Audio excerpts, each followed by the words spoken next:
Fortnite Season 2 is officially here, and with it comes a futuristic island, new vehicles, mythics, melee weapons, bosses, and of course, the cyberpunk-themed Mega City. Yes, Neo Tilted has been brought back to life, but this POI takes it to another level with rain, zip lines, and enemies in every direction. It's easy to get lost while running around here, but look out for landmarks like the Cyber Dragon, ramen restaurant, and street food. The skyscrapers can literally be seen from across the map, so be prepared for the hottest drop of your life. This is the main location of Fortnite's new biome, and if you compare last season's map to this one, you'll see how massive the new area is. Scattered around Mega City is a ton of grind rails that combine the feeling of slipstreams and the baller coaster. Now you can just hop on and skate around, letting you move while shooting, healing, and reloading. It'll come in handy when you fight the high card boss. This guy walks around Mega City with 2 henchmen, and he leaves it totally alone, but if you attack him first, he'll put up a tough fight. Let me tell you, it's worth the challenge because he drops a mythic version of Chapter 4's latest assault rifle, the Havoc Suppressed AR. It's already pretty strong, but the mythic version is just ridiculously overpowered.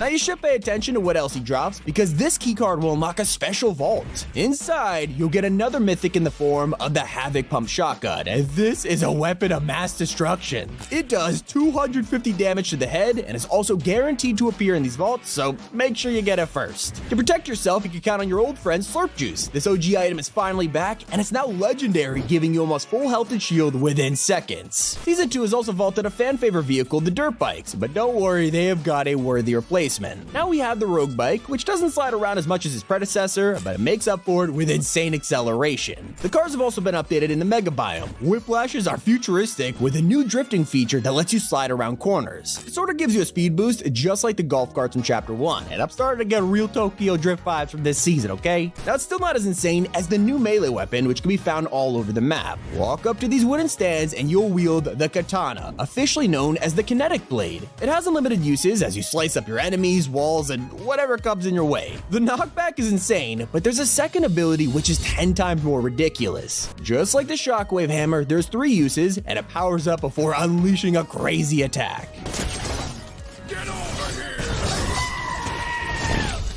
Now, would it be a Japan season without classic architecture? And you'll find exactly that in Kenjutsu Crossing. It's a huge Japanese castle on a hill with steps that lead to the courtyard, so plenty of room for sword fighting. Not only is this place filled with katanas, but there's tons of zip lines and chests. I mean, come on, there's like 5 floors in this place. You are not gonna struggle for loot. Especially when you realize Season 2 has a POI that spawns mid-game. You can't just drop there. It has a chance of rifting in at any point during a match. Longtime players will recognize this as Loot Island, the OG place from Chapter 1. It is totally identical from the underground cave to the modern house. Anyone who gets here first can capture the POI, claiming it for themselves while earning a secret mythic that no one's talking about. The flag drops an overclock pulse rifle that works exactly like Sloan's mythic from Chapter 2. And that's not the only way to earn insane loot. Now there's a ton of caches scattered around the map. Unlike a regular chest, they take a long time to open, but it's worth it so long as they're cool with everyone knowing your location. Hopefully that location is Steamy Springs, one of the most beautiful POIs on the map. It's a small village with cherry blossom trees, and honestly, even with fighting, it still feels super peaceful. If you're like me and spent a few minutes trying to figure out where the doors are, they're actually sliding doors that look like this. The leaked bamboo from last season is scattered all over the place, along with ponds and even geysers for mobility. But I'm more excited about the latest reality augments that are changing the meta insanely fast. You can unlock perks like Munition Slide that gives you unlimited stream of ammo just for sliding around. It's nuts. Then abilities like Medium Ammo Amp increases your magazine size, while Slap Surplus makes slap juice way easier to find. Probably the most overpowered perks are Dignified Finish that refreshes your katana cooldown and Shotgun Recycle that has a chance of not using ammo. People are also impressed by this season's Victory Umbrella. Winning a match grants you the Mega Umbrella, and the reviews, they're pretty high, so let me know what you think in the comments. There's of course a new lobby to go with the season, and it gives you a wide view of Mega City in the background, but there's also layout changes. Challenges finally have their own tab again, so you don't have to press the awkward View Quest button anymore. The locker view has been redesigned to make presets even easier to use, so now there's a quick save and preset title above your items. After waiting for months, the specialist NPCs are now in game and will spawn through rift encounters. These are classes like Heavy that stocks you with shields, Medic which constantly heals you, Scout that pings nearby enemies, and Supply which tops up your ammo. But make sure to visit Naughty Nets, a humble Japanese fishing village where you'll find NPCs like Eevee to trade gold for a tactical pistol or activate a rift. There's no special features in this place, but it's a cool place to drop if you don't want to be overwhelmed.